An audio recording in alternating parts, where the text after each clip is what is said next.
আমার হাজিরিন কিরাম, আল্লাহর নবী এসে দেখতে পেলেন সমাজে বহু বিভক্তি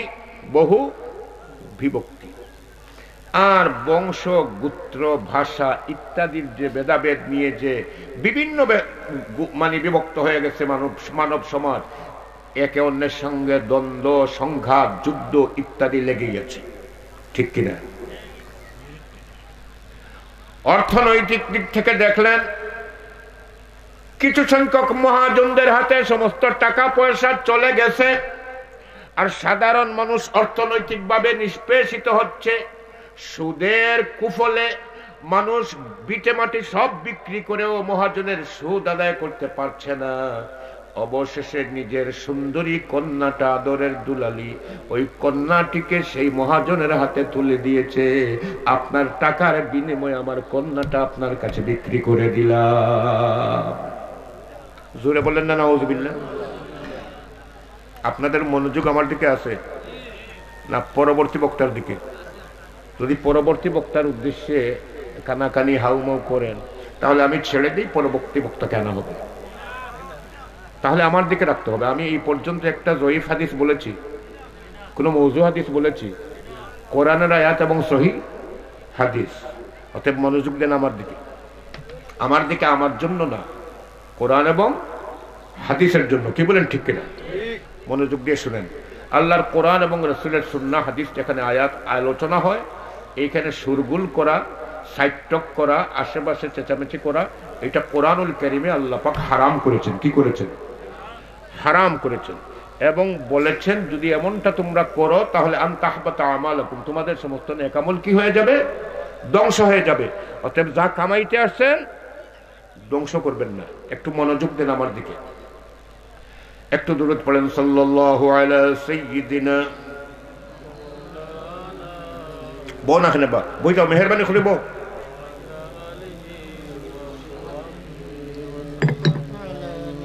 সাল্লাল্লাহু আলা সাইয়্যিদিনা ওয়া মাওলানা মুহাম্মদ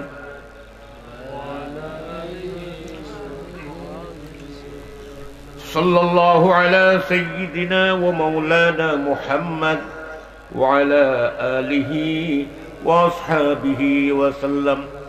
এইভাবে সুদের টাকা আদায় করতে গিয়ে ব্যর্থ হয়ে অনেকে ভিটামাটি সমঝিয়ে দিয়েছে মহাজনকে।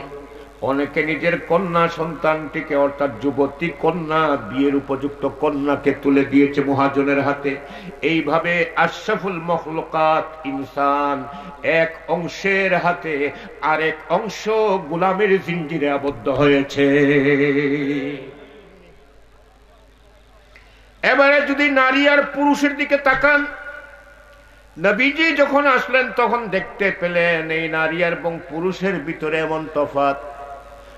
পুরুষের যদি একটা মানবিক মর্যাদা আছে, নারীর সেই মানবীয় মর্যাদাটুকুও নাই। আমার হাজির کرام, কোরআনুল কারীমে আল্লাহ পাক বলছেন وَإِذَا بُشِّرَ أَحَدُهُمْ بِالْأُنثَى ظَلَّ وَجْهُهُ مُسْوَدًّا وَهُوَ كَظِيمٌ। আল্লাহ পাক রব্বুল আলামিন বলেন, আরবের পিতাদেরকে যখন কোনো কন্যা সন্তান জন্মগ্রহণ করেছে এই সুসংবাদ দেওয়া হতো, যাল্লা ওয়াজহুহু মুসওয়াদ্দা, বাবা যখন খবর পেয়েছে তার কন্যা সন্তান জন্মেছে, যাল্লা ওয়াজহুহু মুসওয়াদ্দা, সঙ্গে সঙ্গে তার চেহারা কালো হয়ে যেত। ফুলি হয়ে গেছে, দুনিয়া চেহারা কিতে হয়ে গেছে, কালো হয়ে গেছে, কালো হয়ে যেত। ওয়া হুয়া কাযীম, এবং সে মহা চিন্তার ভেতরে পড়ে যেত। কি চিন্তা করত? ইয়াতাওয়ারা মিনাল কওমি মিন সুই মা বুশিরা বিহি আয়ুমসিকুহু আলা হুনিন আম ইয়াদুসসুহু ফিত তুরাব। কন্যা সন্তান জন্মগ্রহণ করেছে এই সংবাদটি আল্লাহ বলছে সুসংবাদ, আর তার কাছে সংবাদ।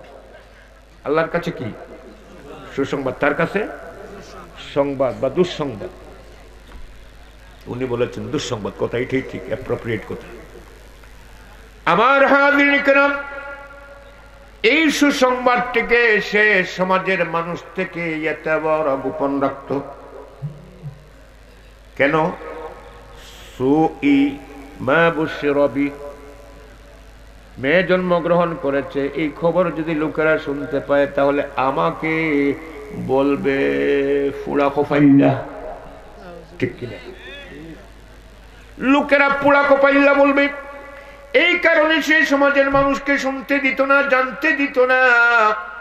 আর মনে মনে চিন্তা করত, কি করব রে, আয়ুমসিকুহু আলা হুনিন আম ইয়াদুসসুহু ফিত তুরাব, কি করব, লাঞ্ছনার সাথে এই মেয়েটিকে রেখে দেব, আমার কন্যাটিকে লাঞ্ছনার সাথে জীবন্ত রেখে দেব না, আমি ইয়াদুসসুহু ফিত তুরাব, মাটিতে জীবন্ত পুঁতে ফেলব। এই চিন্তা চলতো প্রত্যেক দিন। কথা বুঝতেছে? এখনো আছে, প্রত্যেক দিন চিন্তা করে না, প্রত্যেক দিন আর চিন্তা করে না। এখন করে কি?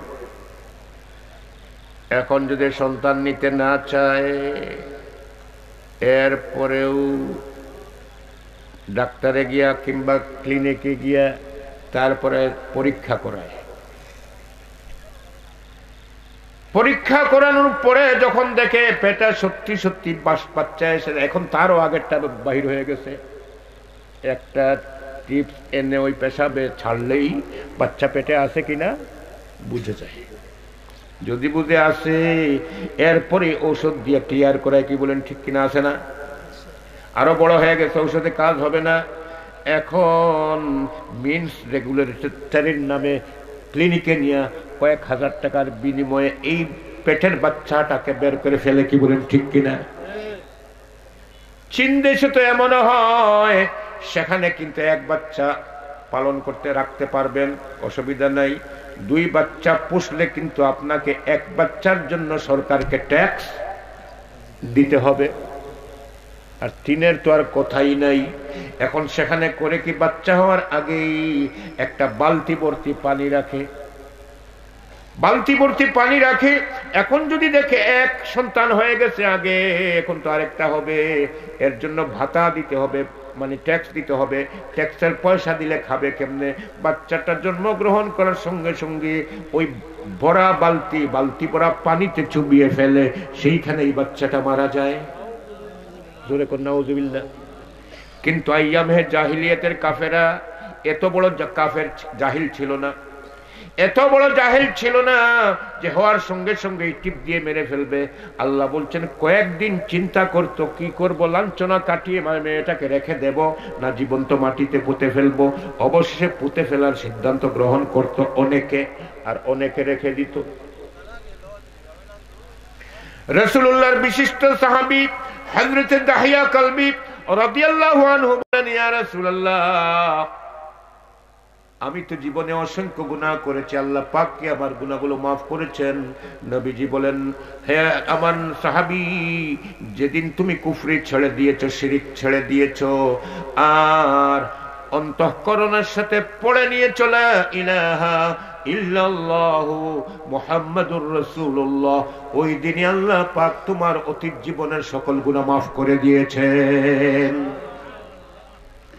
সাহাবী বলেন, ইয়া রাসূলুল্লাহ, বিশ্বাস করি আমার জীবনের সব গুনাহ মাফ হয়ে গেছে, কিন্তু নবী গো, একটা গুনার কথা তো আপনাকে না বলা পর্যন্ত আমি শান্তি পাচ্ছি না। যে কি? সেই গুনাহটা এত পাশবিক। আমি আমার বিবিকে, স্ত্রীকে গর্ভবতী রেখে বিদেশ বাড়িতে গিয়েছিলাম, অনেক দিন থাকার পরে দেশে আসলাম, এসে দেখি আমার ঘরে ছোট্ট একটা চাঁদের মতো মেয়ে দৌড়াদৌড়ি করে। মেয়েটিকে দেখা মাত্রই আমার ভালো লাগলো। এরপরে এই মেয়েটিকে আমি একটু আদরও করলাম। তারপরে যখন ঘরে একটু স্থির হলাম, বিশ্রাম নিলাম, এরপরে আমি আমার স্ত্রীকে জিজ্ঞেস করলাম, কি খবর? তোমাকে তো প্রেগন্যান্ট রেখে গিয়েছিলাম, এখন তো দেখি তোমার পেট টেট সব কিছু স্বাভাবিক, ব্যাপার কি? বাচ্চা টাচ্চা হয়েছিল? যে হ্যাঁ হয়েছিল। যে কি বাচ্চা? এই তো তুমি যাকে আদর করলে সেই বাচ্চা। সুবহানাল্লাহ বলেন না? সাহাবী বলেন, ইয়া রাসূলুল্লাহ, একটু আগে যে মেয়েকে আমি আদর করেছিলাম, এই মেয়ে আমার মেয়ে, পরিচয় জানার পরে আমার ভিতরে আবার জাহিলিয়াতি চিন্তা এসে গেল। আমি চিন্তা করা শুরু করে দিলাম, কি করব, এই মেয়েটাকে এখন রাখবো না মাটিতে পুঁতে মারবো। কয়েকদিন চিন্তা করলাম, পুঁতে মারার সিদ্ধান্ত নিলাম। মারি কেমনে, একটা ছক আঁকলাম। এরপরে আমার স্ত্রীকে বললাম, আমার স্ত্রী, আমার অনেক দিন হয়েছে দেশে এসেছি, অনেক দিন হয়েছে দেশে এসেছি, অমুক আত্মীয় বাড়িতে যাওয়ার বড় ইচ্ছা, আমার মেয়েটিকে তুমি সাজিয়ে গুজিয়ে দাও, যাতে আমি মেয়েটিকে সাথে করে আত্মীয় বাড়িতে বেড়াতে যাই।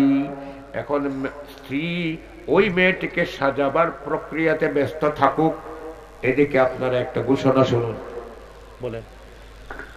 আলহামদুলিল্লাহ, আমরা এই মাত্র খবর পেলাম যে আমাদের তাফসীরুল কোরআন মাহফিলের কাঙ্ক্ষিত মেহমান, প্রধান অতিথি হযরত মাওলানা আব্দুল্লাহ আল আমিন সাহেব কিছুক্ষণের মাধ্যমে গলা থেকে ঘাম ঝরছে, শরীরের বিভিন্ন অঙ্গ প্রত্যঙ্গ থেকে ঘাম ঝরছে। আমার বাচ্চাটা, আমার মেয়েটা তার ওড়না দিয়া আমার মুখ, সিনা, গলার ঘামটা মুছে মুছে দিচ্ছে। ইয়া রাসূলুল্লাহ, এত আদর এত যত্ন দেখায় আমার মেয়েটার প্রতি সামান্যতম দরদ আমার জাগে না। এরপরে আমি যখন গর্ত খনন শেষ করে ফেলেছি, এবারে তার হাতের বাহুতে আমি ধরেছি। ধরতেই বুঝে নিয়েছে যে আমি যে তাকে গর্তে ফেলতে যাচ্ছি। এবারে চিৎকার করে কান্না শুরু করেছে, বলছে, আব্বা আব্বা, তুমি আমাকে এই গর্তে ফেলো না, আমাকে মেরো না, আমাকে হত্যা করো না। বাবা গো, তোমারে আমি কথা দিলাম, আমাকে ছেড়ে দাও, আমি কোনোদিন তোমার ঘরে ফিরে যাব না, বাড়িতে যাব না, আমি বনে জঙ্গলে থাকবো, গাছের লতা পাতা খেয়ে জীবন ধারণ করব, এরপরেও তোমার বাড়িতে যাব না। ও আমার বাবা, এই শর্তে তুমি আমাকে ছেড়ে দাও। মেয়ে কান্নাকাটি করে, কিন্তু আমার পাষাণ হৃদয় গলে না।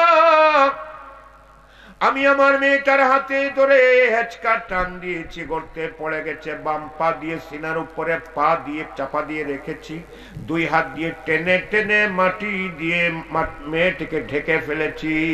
যখন মাটি দিয়ে ঢেকে ফেলি, তখন আমি মাটির নিচে থেকে আমার মেয়ের শব্দ শুনতে পেয়েছি। মা, মেয়েটি চিৎকার করছে, আব্বা আব্বা বলে।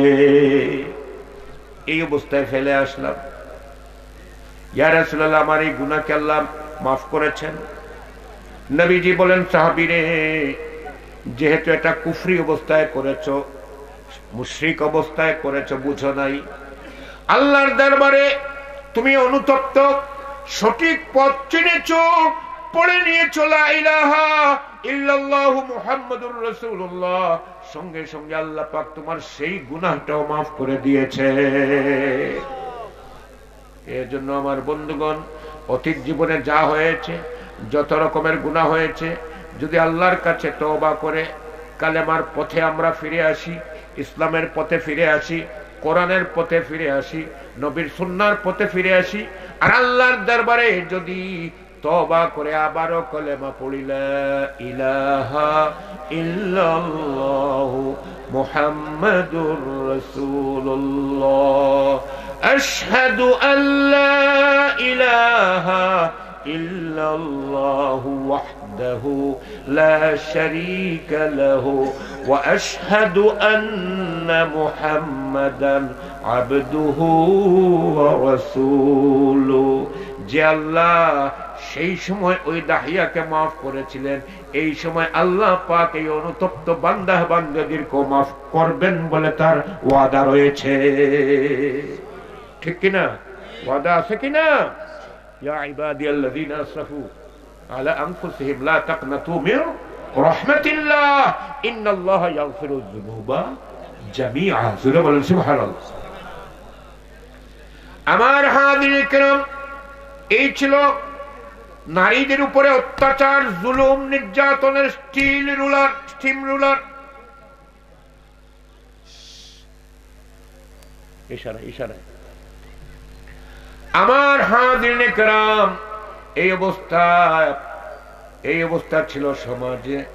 আল্লাহ রাসূল মুহাম্মদ সাল্লাল্লাহু আলাইহি ওয়াসাল্লামকে আল্লাহ পাক এই সমাজেই জন্ম দিলেন।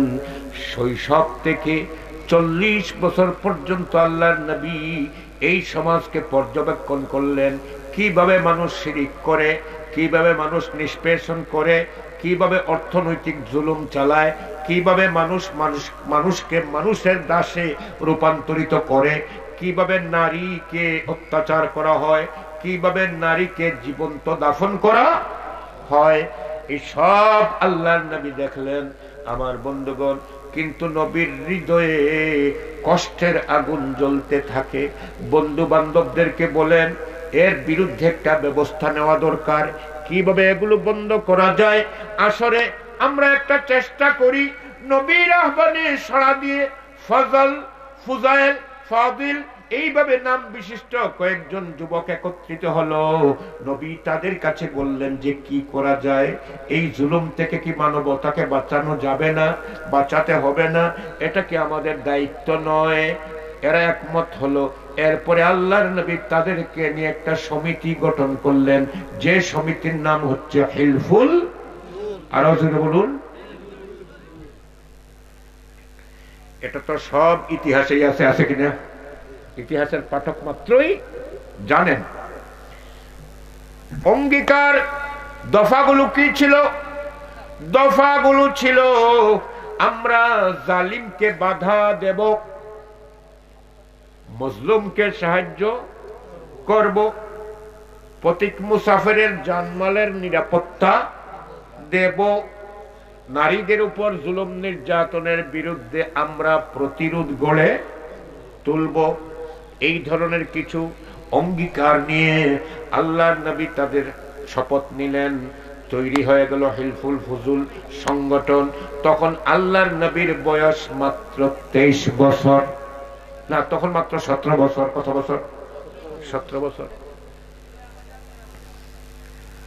17 থেকে নিয়ে 17, 18, 19, 20, 17 থেকে শুরু করলেন, 18, 19, 20, এইভাবে আপনি গুনতে থাকুন। 40 কত বছর হইল?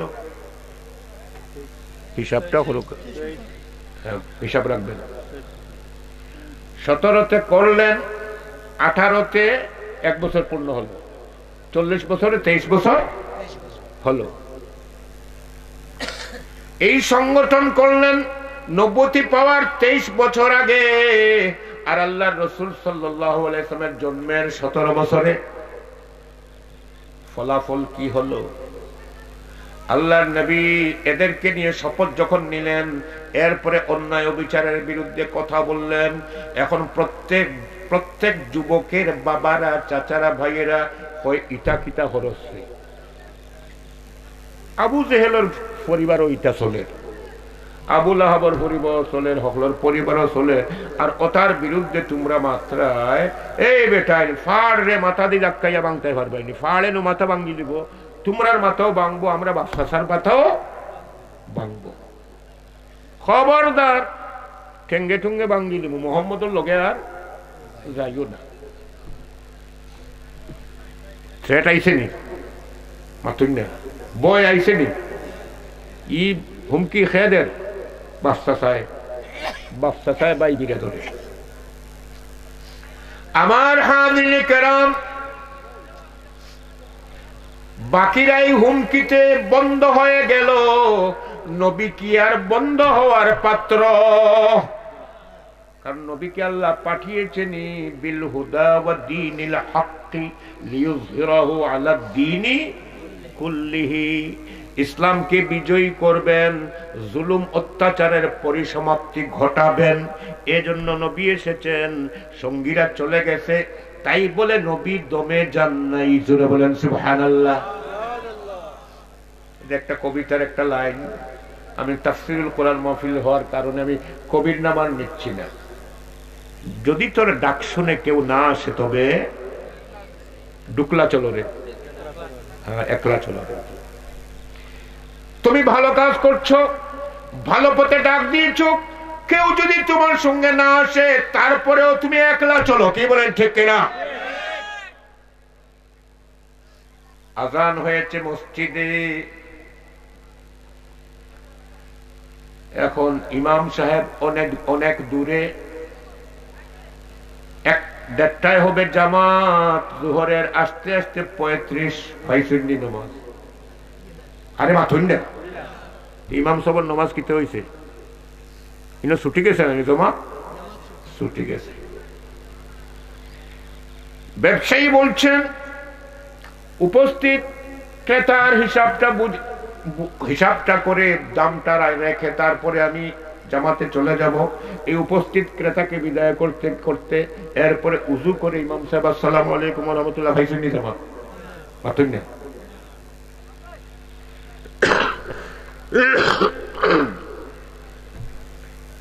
জামাতে নামাজ পড়তে গেলে ব্যবসায়ীরও জামাত ছুটে, কৃষকেরও জামাত ছুটে, হুজুরেরও জামাত ছুটে, মুয়াজ্জিনের ছুটেনি। আরে ভাই মাতুন, 2 কইরা ছুটে আর বাকিরা জিনা। যে ডাক দিয়েছে হাইয়া আলাস সালাহ হাইয়া আলাল ফালাহ, ইমাম সাহেবের জামাত ছুটতে পারে, ব্যবসায়ীর জামাত ছুটতে পারে, আহ্বানকারী মুয়াজ্জিনের জামাত ছুটে না। আরো 2 জন লইও আল্লাহু আকবার, ঠিক নিলে না, ছুটেনি জামাত। তা আহ্বান যে দেয় সত্যের পথে, অন্যরা যদি নাও আসে একাই তাকে দায়িত্ব পালন করতে হয়, কি বলেন ঠিক কিনা? এই জন্য আমার হাজির কিরাম, সত্য পথের আহ্বান যদি আপনি দেন, ডাক দেন, আপনার প্রতি যদি হুমকি আসে, যদি আপনার উপরে বাধা আসে, তাহলে এই অবস্থায় নবীর সুন্নত কি বলছে? নবীর সুন্নত বলছে যে কেউ যদি তোর ডাক শুনে নাও আসে, আজান যখন দিয়েছিস তুই তোর জামাত তরক করবি না, কাজটা সেরে নে। অতএব সত্যের পথে ডাকবেন, হুমকি আসে, বাধা আসে, অবিচল থাকবেন। কেউ যদি তোর ডাক শুনে না আসে তবে একলা চলো রে, ই গরর তাই দাওয়াত গোসেন না, হৌ গরো যা রে, হৌ গরর তাই গোসেন না, হৌ গরো যা রে, ঠিক কিনা? রাজি আছেন? শেখে রাজি রাখো কার তুমি না রে তাকবীর, বুঝলে হুন্না তুলছেন তো কিতা হইছি? আলহামদুলিল্লাহ। বাদশা সাহেব হইল রে, ফাড় ভাঙতে পারতে নাই, তুই যদি পাহাড় ভাঙতে যাস তোর মাথাও ভাঙবে, আমারটাও যাইব, তোর বাপ চাচারটাও যাইব, মনে আসেনি?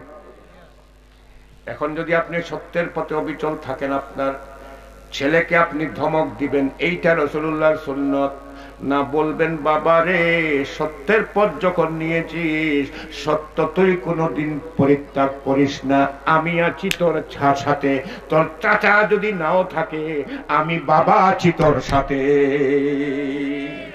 এইভাবে ছেলেদেরকে আপনাদের বলতে পারবেন। কে কে হাত উঁচু করে দেখান তো? মাশাআল্লাহ, আল্লাহ কবুল করুন, জোরে বলুন আমিন। আমার হাজির کرام, এবারে গুরুত্বপূর্ণ একটা পয়েন্টের দিকে যাচ্ছি, মনোযোগ দেন সবাই।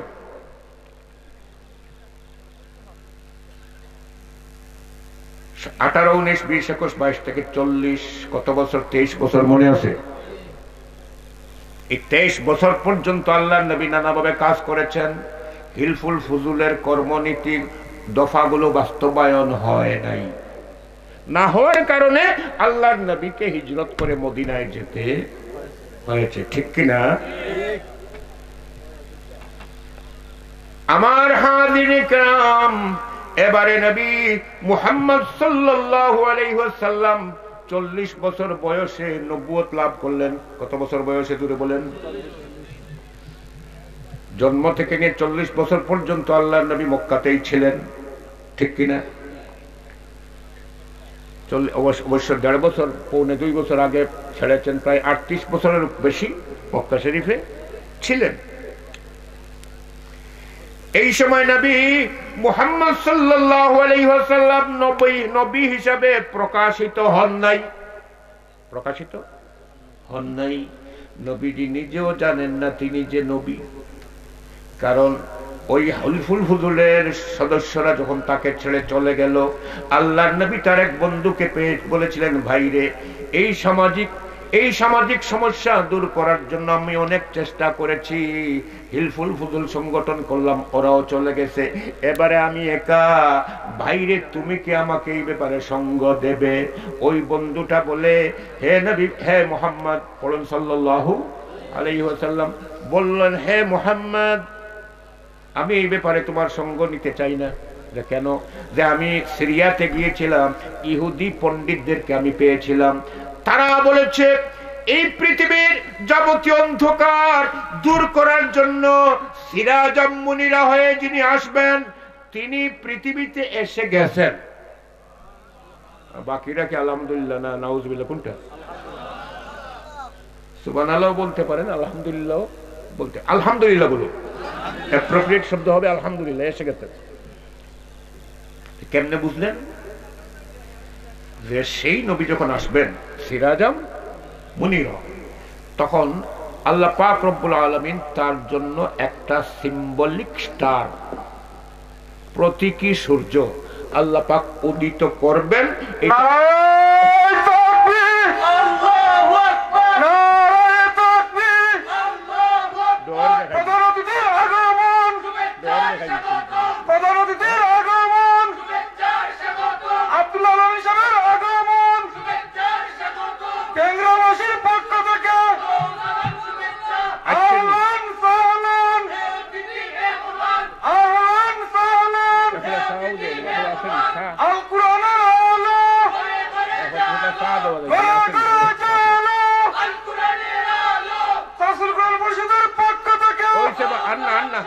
যথেষ্ট হয়েছে, আলহামদুলিল্লাহ, আলহামদুলিল্লাহ। আমাদের ঢাকার মেহমান আব্দুল্লাহ আমিন সাহেব এসে গেছেন, খুশি না বেজার? কিতাব হইতা জোরে হোক কাছে দেখি, আরো জোরে। আমরা এই সম্মানিত মেহমানরা আমরা স্বাগত জানাই, আমরা এই ট্যাংরার ময়দানে, ঠিক নিনে না, আমরা স্বাগত জানাই ইনশাল্লাহ। এবলা আমারে কয়েকটা মিনিট দিলেও যাতে আমি টাইম মতো শেষ করে দেবো ইনশাল্লাহ, তবে আমি যাতে অবিরাম হয়ে নিতাম পারি, নাইলে তো বেড়া লাগে দেবো, সময় কমে গেছে। আমার হাজিরিন কেরাম, উনি বললেন ওই তাওরাত ইনজিলের পণ্ডিতরা বলেছেন নবীজি যখন পৃথিবীতে আসবেন তখন আকাশে সিম্বলিক একটা সূর্য উদিত হবে। তারা মানে কিন্তু সূর্য, সূর্য মানে কিন্তু তারা, এর জন্যই আমি অর্থ নিলাম। একটা সূর্য উদিত হবে, সেই সূর্যটা উঠে গেছে, জুড়ে বলেন সুবহানাল্লাহ। তাওরাত জবুরে এগুলো লেখা ছিল কিনা? আমি যে আয়াত থেকে শুরু করেছি সেই আয়াতের ভেতরেই আছে যালিকা মাসালুহুম ফিত তাওরাতি ওয়া মাসালুহুম ফিল ইনজিল। তাওরাত ইনজিলে এই সমস্ত কথা সবিস্তারে লিখিত ছিল, জুড়ে বলেন সুবহানাল্লাহ। আমি অপেক্ষা করছি সেই নবী যখন ডাক দেবেন তার ডাকে আমি যাব, জুড়ে বলেন সুবহানাল্লাহ। যে বলছে উনি জানেন না ইনি সেই নবী, আর নবীও জানেন না তখনও আমি যে সেই নবী, জুড়ে বলেন সুবহানাল্লাহ। মানুষ যদিও জানতো না, শুনুন মনোযোগ দিয়ে, মানুষ যদিও জানতো না তিনি সেই নবী, বনের পাহাড়ের গাছ জানতো, কোন কোন পাথরও জানতো তিনি নবী, জুড়ে বলেন সুবহানাল্লাহ। অবাক হইরানি, নবী নিজে জানেন না আমি নবী, মাইনসেও জানে না তাই নবী, গাছে জানতো তাই নবী, ফাত্তরে জানতো তাই নবী। কথাটা সমান সমান লাগে না নি? হাদিস নৌকা বুখারী শরীফের কোন কিতাব? আরে বলেন না কোন কিতাব? বুখারী শরীফের। আল্লাহর নবী হযরত মুহাম্মদ সাল্লাল্লাহু আলাইহি ওয়াসাল্লাম বলেন, এখানে টাইটেল পাস কারা কারা আছে একটু হাত উঁচু করে দয়া করে। টাইটেল পর্যন্ত লেখাপড়া করেছেন কারা কারা একটু হাত উঠলে, এক হাত দুই হাত, ওই তুলেন না ভাই, টাইটেল যারা পড়েছেন আপনার নাম ফুটাবার জন্য না, আমি সাক্ষী বানাবার জন্য। এই তো কয়েকটা হাত উঠেছে এইখানে, স্টেজও কয়েকটা। আলহামদুলিল্লাহ বলুন। বুখারী শরীফ পড়িয়া তো টাইটেল পাস করছেন জানি, তারা সাক্ষী। আল্লাহর নবী সাল্লাল্লাহু আলাইহি ওয়াসাল্লাম বলেন, ইন্নী লাআরিফু হাজারাম বিমাক্কাতা ইউসাল্লিমু আলাইয়া ক্বাবলান নাবুওয়া ইন্নী লাআরিফুহুল আন আও কামা ক্বালা আলাইহিস সালাম। হাদিসটা যারা পড়ছেন বা শুনছেন একটু আত্মলৌকা পড়ছেন নি, যারা পড়ছেন দুই হাত পাইছি ফোন নিল মনে আছে গান, হয়তো অনেকে ভাব বলে গেছেন, মানে এটা ক্লাসও পড়ছো তো কবে পড়ছিল তো আর হয়তো তুকাইছেন না, দেখার স্মৃতি থেকে গেছে। দুই সাক্ষী পাইলিছেন তো, একটা বিষয় প্রমাণ হইবার লাগে আরো আছে সাক্ষী, একটা বিষয় প্রমাণ হইবার লাগে কয়জন, কমপক্ষে কয়জনের সাক্ষীর দরকার, দুইজন ফাইলছেন তো, আপনার আর হনও ফাইছেন আরো। এবলা হাদিসের তরজমা হনুকা। আল্লাহর রাসূল সাল্লাল্লাহু আলাইহি ওয়াসাল্লাম বলেন, ইন্নী লাআরিফু হাজারাম বিমাক্কাতা, আমি মক্কা শরীফের সেই পাথরকে চিনি, যে সেই পাথরগুলারে আমি চিনি, যে পাথরগুলা কি করত, ইউসাল্লিমু আলাইয়া ক্বাবলান নবুওয়া, নবুয়ত প্রাপ্তির আগে যখন আমি রাস্তা দিয়ে চলতাম ওই পাথরগুলো আমাকে সালাম দিত, আসসালামু আলাইকা ইয়া রাসূলুল্লাহ। নবী নিশ্চিত না আমি নবী, যার সঙ্গে কথা বলছেন তিনিও জানেন না যে ইনি যে সেই নবী। মক্কার গাছে পাথরে জানে মুহাম্মদ সাল্লাল্লাহু আলাইহি ওয়াসাল্লাম নবী।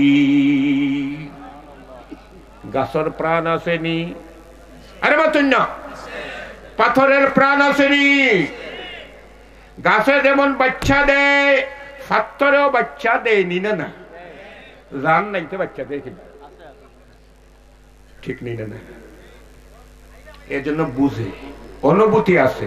বিজ্ঞানীরা বলেন এক বাড়িতে যদি বিয়ে শাদী হয় তাহলে আনন্দঘন পরিবেশ হয়, এই কারণে এই বাড়ির আশেপাশের গাছগুলি খুশি হয়, আনন্দ প্রকাশ করে। যখন কেউ মারা যায় কান্নাকাটির রোল পড়ে তখন গাছগুলো শোকার্ত হয়।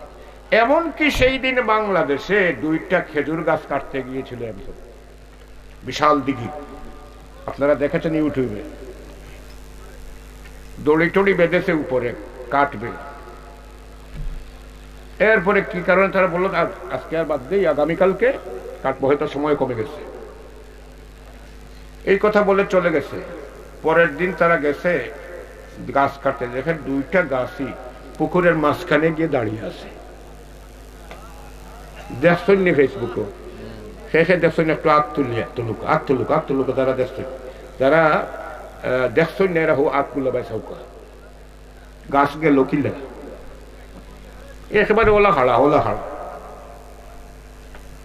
হাঁটি গেছে কি তাই তো পারে না, নেই পারেনি, বুঝবার না, সে নৌকার দলি। রাসূলুল্লাহ সাল্লাল্লাহু আলাইহি ওয়াসাল্লাম তার কাছে একজন ইহুদি এসে বলল, হে আল্লাহ, হে মুহাম্মদ, আপনি যে নবী এর প্রমাণ দেন, প্রমাণ দিলে আমি ইসলাম কবুল করব। এইটা বুখারী মুসলিমের ভিতরের কোন এক হাদিস। হযরতে রাসূল করিম সাল্লাল্লাহু আলাইহি ওয়াসাল্লাম বললেন, ওই যে গাছটা দেখতে পাচ্ছ ওই গাছের কাছে যাও আর গিয়ে বলো মুহাম্মদ তোমাকে ডাকে। সে গিয়েছে, বলছে গাছ মুহাম্মদ সাল্লাল্লাহু আলাইহি ওয়াসাল্লাম তোমাকে ডাকতেছেন, তুমি যাও। আল্লাহর বর্ণনাকারী সাহাবী বলেন, এই কথা বলার সঙ্গে সঙ্গে ওই ইহুদি গিয়ে যখন বলল রাসূল তোমাকে ডাকছেন, মুহাম্মদ তোমাকে ডাকছেন, সে তো আর রাসূল বিশ্বাস করে নাই তখনও। গাছ নিচের অংশ 2 ভাগ হয়ে গেল, সুবহানাল্লাহ বলুন। সে নাড়াচাড়া শুরু করলো আর গাছটা উপরে উঠে গেল, 2 ভাগ হয়ে গেল, 2 ঠ্যাঙের মতো। এবারে ঠেঙের মতো হেঁটে হেঁটে রসুলের সামনে চলে আসলো, এসে আল্লাহ রসুল সাল্লাল্লাহু আলাইহি ওয়াসাল্লামকে সিজদা দিল। এরপরে রসুল বললেন, যাও তোমার জায়গায় চলে যাও। এবার ওই দুই ঠেঙের মতো ব্যবহার করে পেছনে চলে গেল, জায়গা মতো শাগের জায়গায় ঢুকে গেল। গাছটাও পুরা মানে কোনো ফাটা টাটার চিহ্ন আর রইল না। এবারে সেই লোকটা বলছে, ইহুদি লোকটা, আশহাদু আল্লা ইলাহা ইল্লাল্লাহু ওয়া আশহাদু আন্নাকা লা রাসূলুল্লাহ, বিশ্বাস করে নিলাম হে আল্লাহর নবী আপনি আল্লাহর রাসূল, আর আল্লাহ লা শরীক সেইটাও আমি বিশ্বাস করে নিলাম। ঈমান আনলো। এরপরে বলল, ইয়া রাসূলুল্লাহ, গাছটা যখন আপনাকে সিজদা দিল, তাহলে আমি তো আপনাকে সিজদা দিতে পারি। আল্লাহর নবী বললেন, না রে, আল্লাহকে কোন মানুষ আল্লাহ ছাড়া কাউকে সিজদা দিতে পারে না, আমাকে সিজদা দেওয়া যাবে না, এটা হারাম, এটা হারাম। আমি এটা যদি হালাল হতো তাহলে আমি স্ত্রীদেরকে বলতাম যে তোমরা তোমাদের স্বামীদের সিজদা করো। সেই দ্বিতীয় অংশটা তো শুনছেন সবাই। এই দ্বিতীয় অংশের প্রথম অংশ আগে বললাম। হাদিস একটাই বুখারীর হাদিস। চিন্তা করতেছেন তাহলে ওই গাছ হাইটটা যাইতে পারে কিনারা দিঘির মাঝখানে? পারে, এটা তো প্রমাণ, আল্লাহ রাসূলের সুন্নাহ প্রমাণ। আমার হাজির কেরাম, এইভাবে নবীজি মক্কা শরীফে থেকে হিজরত করে মদিনায় চলে গেলেন। এই 40 বছর বয়সে নবুয়তি লাভ করলেন। কোরআন শরীফ আসা নাজিল হওয়া শুরু হয়ে গেল। এরপরে আল্লাহ রাসূল মক্কা শরীফ থেকে মদিনায় চলে গেলেন। মদিনায় চলে যাওয়ার পরে মদিনায় গিয়ে আল্লাহর নবী প্রথমত দুইটা কাজ করেছেন। কয়টা জুড়ে বলুন? এক নম্বরে মসজিদ প্রতিষ্ঠা করেছেন। কি? মসজিদে কুবা। এর কদিন পরে মদিনার টাউন সেন্টারে প্রবেশ করেছেন, প্রতিষ্ঠা করেছেন মসজিদে নববী। মসজিদে কুবাতে 5 ওয়াক্ত নামাজের সূচনা হলো। নবীজি বলছেন, মসজিদে কুবাতে কেউ যদি 2 রাকাত নামাজ পড়ে, আল্লাহ পাক রব্বুল আলামিন তাকে একটা মকবুল উমরার সওয়াব দান করবেন। মসজিদে নববী প্রতিষ্ঠা করলেন। প্রথম জুমার নামাজ আদায় হলো। আল্লাহর নবী বলেন, মসজিদে নববীতে যে ব্যক্তি 1 রাকাত নামাজ আদায় করবে, এক বর্ণনায় এসেছে 1000 রাকাতের সওয়াব, আর এক বর্ণনায় এসেছে 50,000 রাকাত নামাজের সওয়াব পাবে। জুমার নামাজ আদায় করার পরে আবু আইয়ুব আনসারী রাদিয়াল্লাহু আনহুর ঘরে আল্লাহর রাসূল তশরিফ রাখলেন। এবারে লোকেরা আসলো, খাওয়া দাওয়া শুরু হলো। এই হাদিসটাও বুখারী শরীফের কোন কিতাবে? বুখারী শরীফের। আল্লাহর রাসূল আর আবু বকর সিদ্দিক রাদিয়াল্লাহু আনহুর জন্য দুজনের জন্য মাত্র খাবারের ব্যবস্থা করা হয়েছিল। মক্কা থেকে হিজরত করে কয়জন এসেছেন? 2 জন।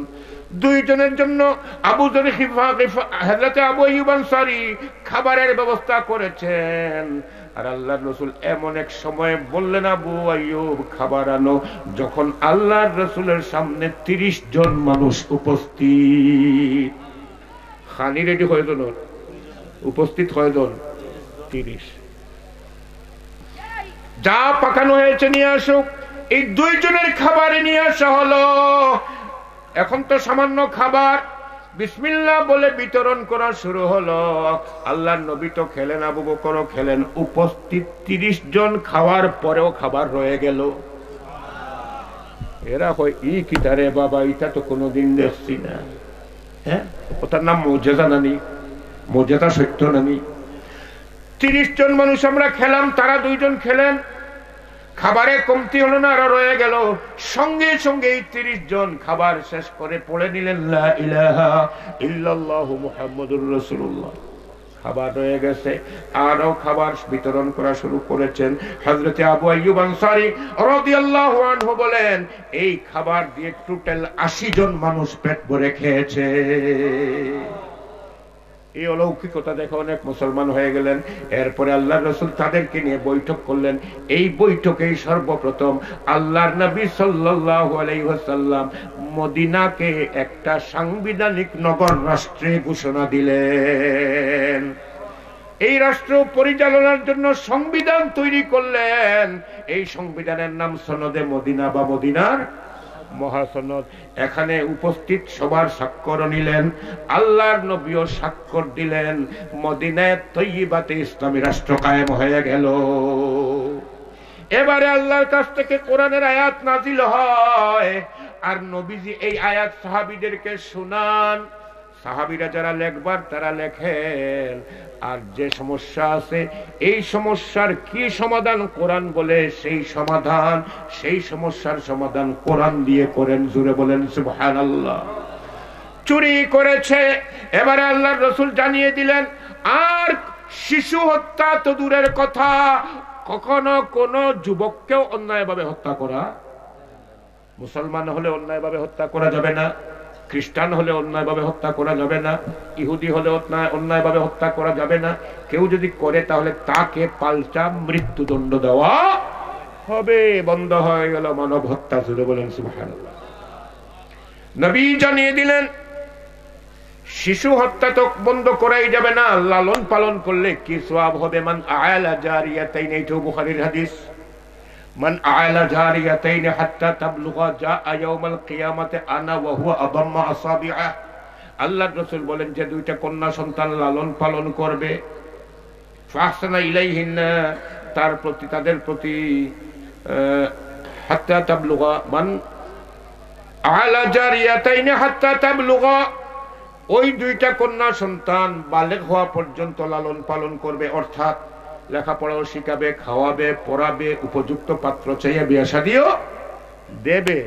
আল্লাহর রাসূল বলেন এই দুই কন্যা সন্তানকে যে লালন পালন করলো, যে বাবা, কিয়ামতের দিন আমি আর ওই বাবা, তখন দুইটা আঙ্গুল একত্রিত করলেন আল্লাহর রাসূল, এইভাবে একত্রিত করলেন, বললেন এইভাবে একসঙ্গে আমি ওই দুই কন্যার বাবাকে সাথে নিয়ে জান্নাতে যাব।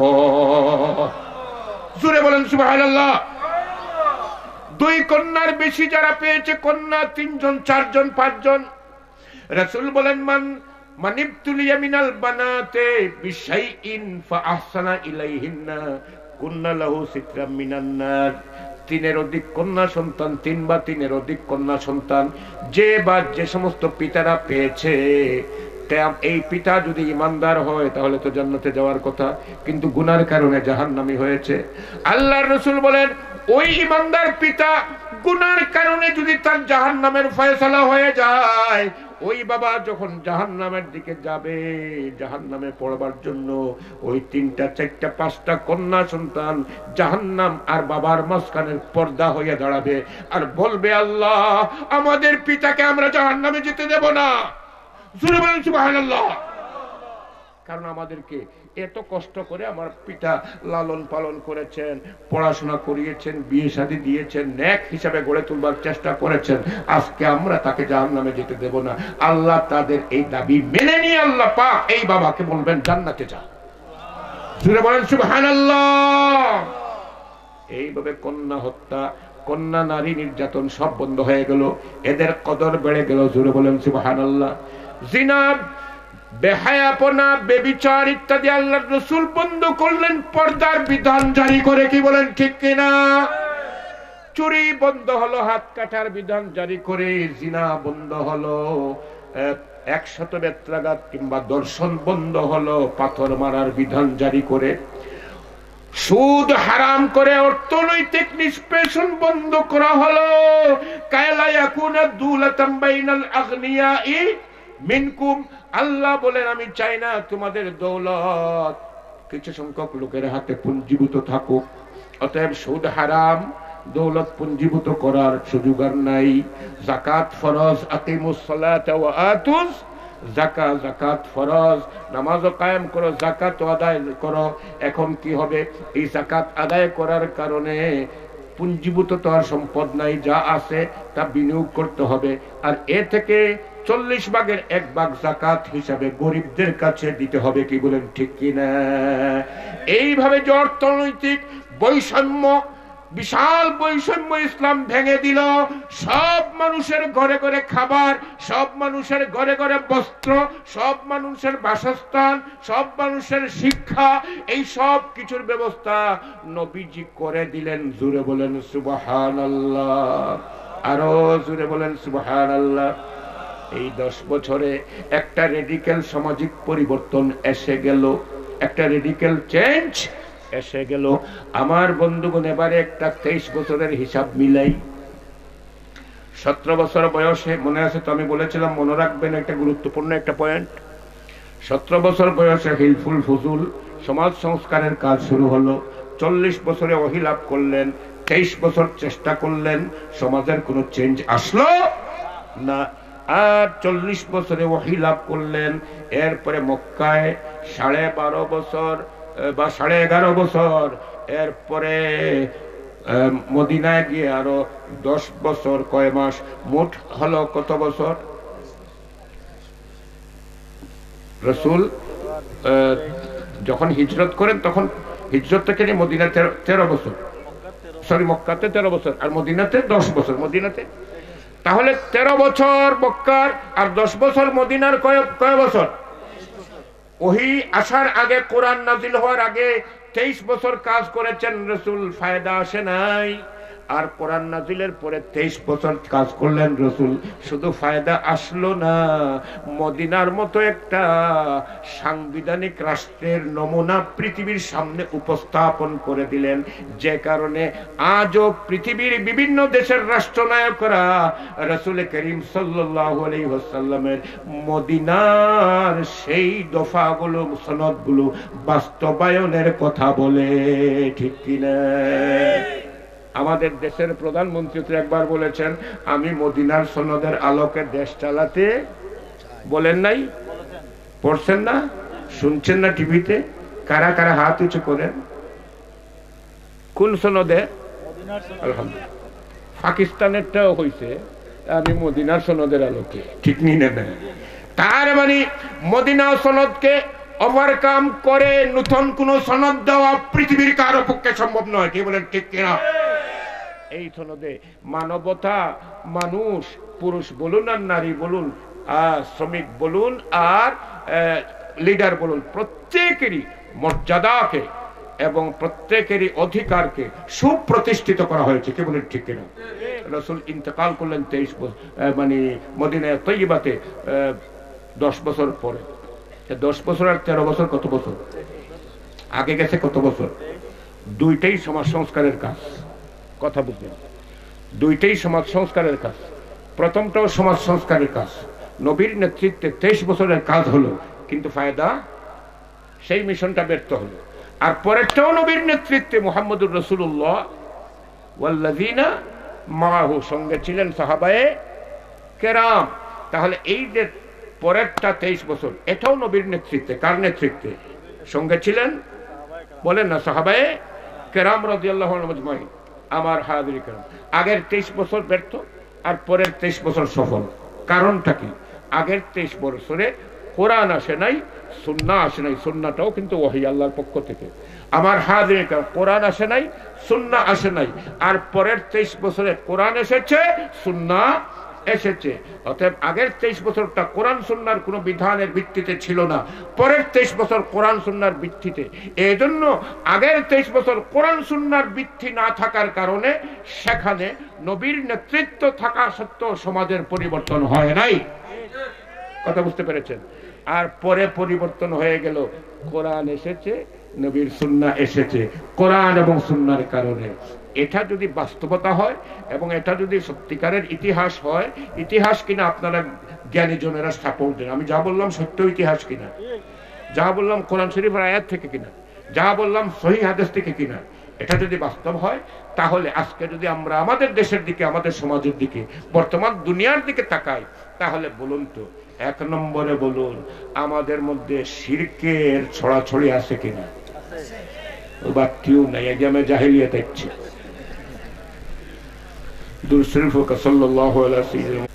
আমার হাজির কেরাম, এই সমস্ত হত্যাযজ্ঞ চলতেছে। এরপরে নারীদের প্রতি নির্যাতন, অত্যাচার, নির্যাতন এগুলো তো আছে।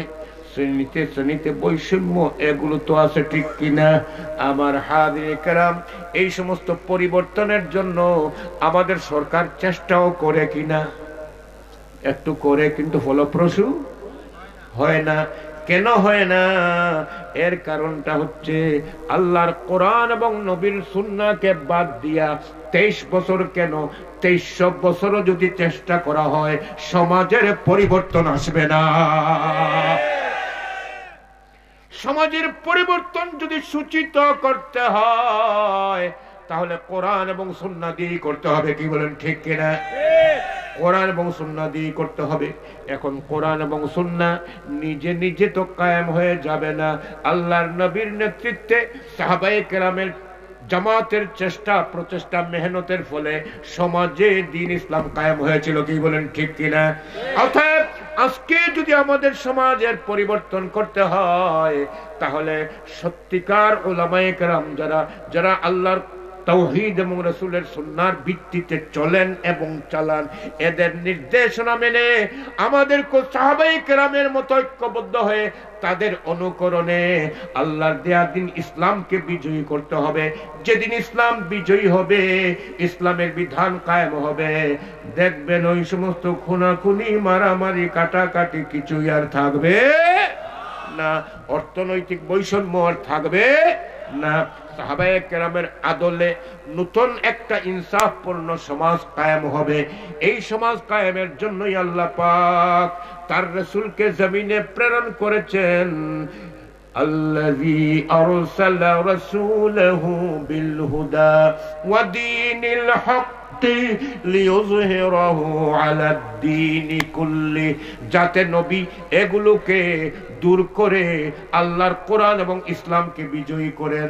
আমরা সবাই কোরআনে বিশ্বাসী কিনা? জুড়ে বলেন।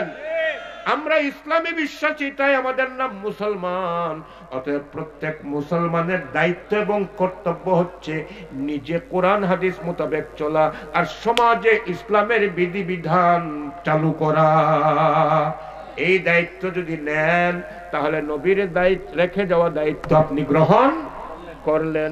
যদি এই দায়িত্ব গ্রহণ করে পালন করেন, আল্লাহর নবী বলেন, মান আহাব্বা সুন্নতি ফাকাদ আহাব্বানি ওয়া মান আহাব্বানি কানা মাইয়া ফিল জান্নাহ, রাওয়াহু তিরমিজি। তিরমিজির হাদিস।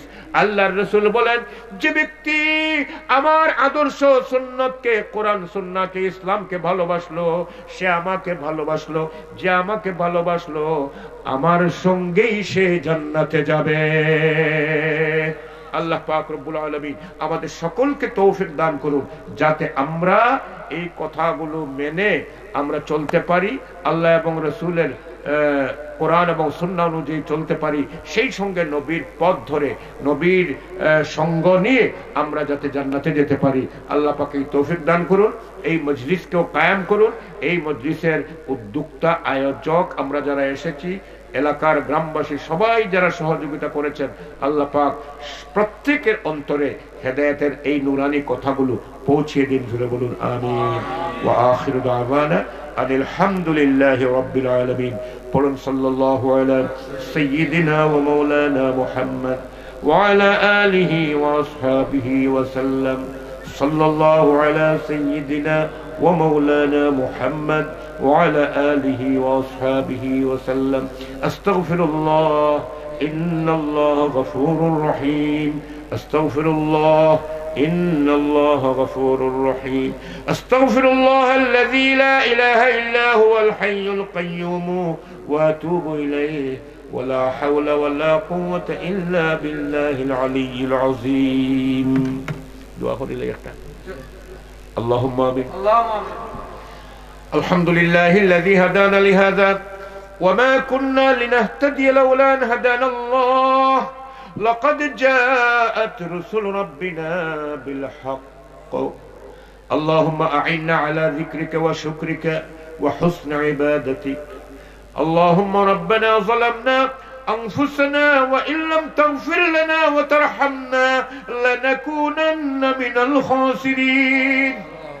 اللهم ربنا اغفر لنا ولوالدينا وللمؤمنين يوم يقوم الحساب. اللهم إنا نسألك إيمانا كاملا وعلما نافعا وعملا صالحا ورزقا واسعا حلالا طيبا مباركا فيه رب العالمين أي الله এই টেংরা তাফসীরুল কোরআন পরিষদের উদ্যোগে আয়োজিত আজকের এই মজলিসটাকে প্রথম থেকে শেষ পর্যন্ত কবুল আর মঞ্জুর ফরমাও। হে আল্লাহ, এই মজলিসের জন্য যারা উদ্যোগ নিয়েছেন, এই পরিষদ এবং গ্রামবাসী যারা সহযোগিতা করেছেন, আয়োজন করেছেন, হে আল্লাহ, বিভিন্ন জায়গা থেকে দূর দূরান্ত থেকে তোমার বান্দারা ছুটে এসেছেন, বসেছেন, মা বোনেরা কান দিয়ে শুনছেন। আয় আল্লাহ, সুদূর ঢাকা থেকে পর্যন্ত আমাদের কাছে মেহমান এসে পৌঁছেছেন। আল্লাহ, আমাদের সবার জন্য এই মজলিসটাকে ময়দানে মাহশরে নাজাতের ওসিলা বানাইয়া দাও রব্বুল আলামিন। আয় আল্লাহ, অসংখ্য গুনাহ করেছি আল্লাহ, সমস্ত গুনাহগুলোকে আমাদের মাফ করে দাও। ছোট বড় সগীরা কবিরা সমস্ত গুনাহ মাফ করে দাও আল্লাহ। আমাদের মা বাবা, চাচা চাচি, দাদা দাদি, নানা নানি, উস্তাদ মাশায়েখ, শাশুড় শাশুড়ি, এই বৃহত্তর টেংরা গ্রামের মাটির নিচে, এই হামসায়ার মাটির নিচে যত মুমিন মুমিনাত শুয়ে আছেন আল্লাহ, সাধারণভাবে সমস্ত পৃথিবীর যত মুমিন মুমিনাত মাটির নিচে চলে গেছেন আল্লাহ, তামাম উম্মতে মরহুমাকে মাফ করে দাও। আয় মৌলা করিম আল্লাহ, আমরা আমাদের বাকি জিন্দেগি তোমার কোরআন এবং তোমার রাসূলের সুন্নাহ মোতাবেক পরিচালনার তৌফিক দান ফরমাও। তোমার নবীর রেখে যাওয়া দায়িত্ব যা আমাদের কাঁধে এসে পড়েছে, এই দায়িত্ব উপলব্ধির তৌফিক দাও, এই দায়িত্ব আঞ্জাম দেওয়ার তৌফিক দান ফরমাও। কোরআন সুন্নাহ মোতাবেক আমাদের পরিচালিত করো আল্লাহ। আল্লাহ, আমাদের বিমারদের তোমার দারুস শিফা থেকে শিফায়ে কামিলা আজলা নায়াত ফরমাও। আয় আল্লাহ, প্রবাসী জীবনে যারা আছেন বিভিন্ন দেশে দেশে, আয় আল্লাহ, প্রবাসীদের নিরাপত্তা তুমি দান ফরমাও। আয় আল্লাহ, হায়াতে তৈবাতে বরকত দাও, রুটি রুজিতে বরকত দিয়া আবারও পরিবার পরিজনের সাথে এলাকার সাথে মিলাইয়া দিও। আয় মৌলা কারীম, কাউকে মত দিও না। سبحان ربك رب العزة عما يصفون والسلام على المرسلين الحمد لله رب العالمين واجعل آخر كلماتنا عند الموت لا إله إلا الله محمد رسول الله. السلام عليكم ورحمة الله.